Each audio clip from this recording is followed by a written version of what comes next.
So I had my first weigh-in this past week, and honestly, I was shocked by how much weight I was able to lose so quickly. And instead of feeling victorious, I felt cautious. Cautious because I know how quickly I can turn progress into pride. And then this stewardship project is just going to turn into another vanity project. So I had to ask myself a question that I didn't expect to have to ask so soon. And that is, am I really learning how to glorify God? Or am I just getting more creative when it comes to worshiping myself? Let me tell you how this week really went. As you can see, I lost almost 10 pounds this past week, and my smart scale is telling me that I lost somewhere between 1 to 2% in body fat. Now, I know that it's to be expected that you're going to lose weight pretty quickly at the front end whenever you're trying to change your life and eat better. But one of the things that was surprising to me about these numbers is that I didn't starve myself. I have objective proof that I didn't starve myself this past week. I downloaded, maybe for the first time in my whole life, a calorie counter. I was really surprised by how quickly the calories add up. I know, that's really basic, but it just goes to show you that I didn't really pay attention to that before. So whenever I started to add up a banana or an apple or my yogurt or my breakfast, and I saw that little ring on the app closing, it made me think that I probably was taking in way over my required caloric intake every day. So it took me a few days to get calibrated to counting my calories and to get accustomed to how this whole thing works. And the great benefit of it is that it started to teach me to make better choices throughout the day. So before, where I might grab something that was high in carbs, for example, now I know that eating that is going to taste good, but it's not going to be satiating, and it's just going to put me closer to my required daily intake of calories. So I started to be more conscious about the decisions that I'm making regarding food throughout the day. The other thing about this that was actually really freeing was that once I start to make better choices, I'm actually able to eat really well and still stay under my required number of calories throughout the day. That was really exciting. And I started to really see objectively that I don't have to starve myself to be healthy. I don't have to eat nothing to start to lose some weight and get my health under control. That was really encouraging to me. And so I kind of got to this place this past week where, I'm starting to get some momentum, and I started to feel really good about the choices that I'm making with food, and kind of started getting to my head, and I'm thinking, I got this down. I've got this whole thing figured out.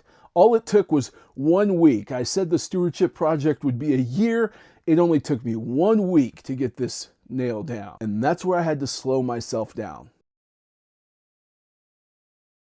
You see, if you've ever, like me, been overweight for an extended period of time, for me, like I told you, it's been most of my life. If you've ever been in that position and you've tried to take off weight and you've put it back on and you've tried to take some off and back on again, back and forth, then you know that does something to your head. You start to tell yourself that you can't ever do it.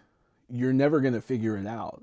You're never going to lose the weight. You're never going to be able to work out. You're never going to be able to exercise. You're never going to be able to figure out what everybody else can figure out. You're just never going to be able to do it. So when the time comes that you finally do have the motivation to start making some good changes for your health, you can so easily swing to the other side of the pendulum, where before, I couldn't do this, I couldn't do it, I'll never figure it out. Now, you're 1 week in and you're thinking, I've already got it figured out. I've already nailed it. I have already arrived. I am already fully mature. I should have ice cream. I should stop by McDonald's on my way home to reward myself for being so good at fitness and health. And that's where we fail.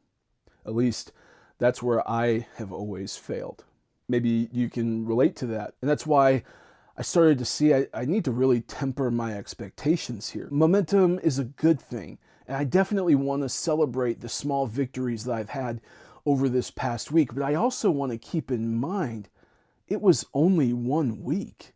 I have not arrived. I need to temper my expectations and understand that this is a long road. What I'm after here is a lifelong obedience, not just 1 week. And if I allow myself to get too intoxicated by the momentum of this past week, it won't be long before I throw away all the momentum that I had. It's the same thing with this YouTube channel. I have to temper my expectations. I would love it if this channel took off and lots of people were benefiting from this content. But the reality is that I'm not doing this for a viral moment or having a huge impact. No, I'm here for the long game. What I'm doing is long-term obedience, and I'm documenting every step I take towards better stewardship of my whole entire life. And as long as I can say that I'm faithfully working toward that goal, then as far as I'm concerned, this channel will be a success. But I gotta be honest with you, all that realization exposed something even deeper in me.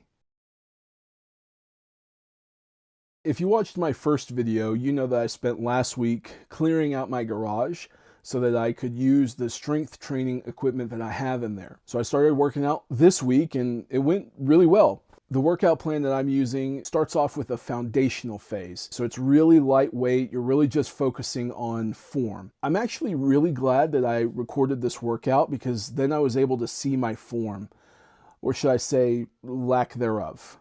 As you can see during these squats, I was not getting nearly as low as you're supposed to get in a squat.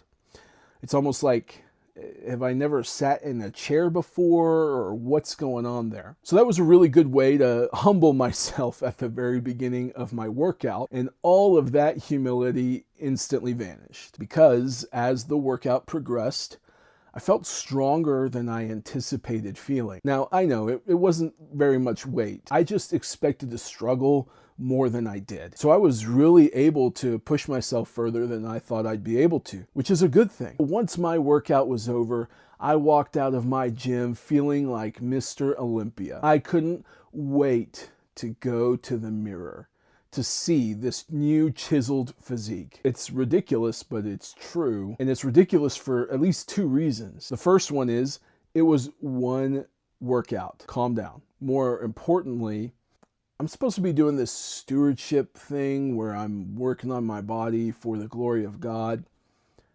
And the first inclination I have after exercising is to go to the mirror.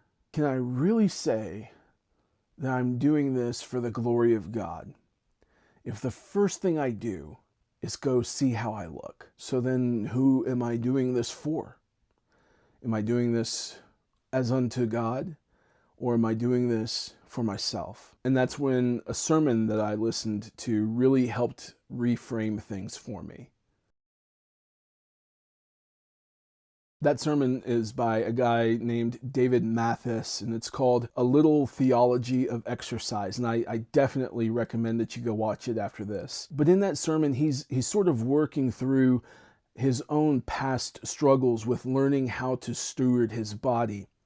And one of the conclusions that he arrives at is that exercise is beneficial and it's beautiful, not as an end in and of itself, but because it helps me to enjoy God more. That really resonated with me.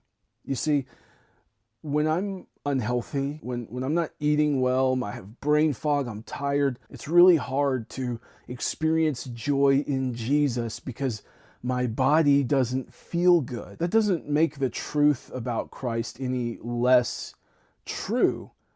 It just diminishes my experience and enjoyment of who he is. If there's a way that I can live where I can eat better and exercise so that I can clear out all of that clutter in my mind and in my heart so that I can see more of Jesus and enjoy him more, well, that's what I want to do. So then my strength training becomes preparation.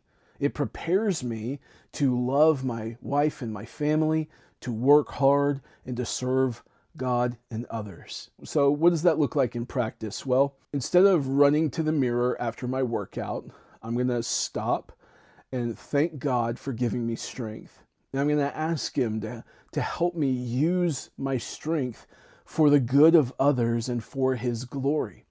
In other words, I'm going to ask Him to help everything that I'm doing as I exercise to have real world benefit for other people. And in doing that, it's actually so freeing because it takes the pressure off of myself and it takes my eyes off of me and it puts them upward and outward towards God and towards others. This project isn't about being impressive.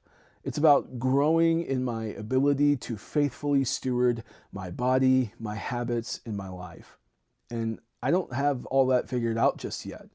I'm learning in real time what that looks like. So if you're trying to think through those things too, I encourage you to subscribe to the channel and let's learn to live with endurance.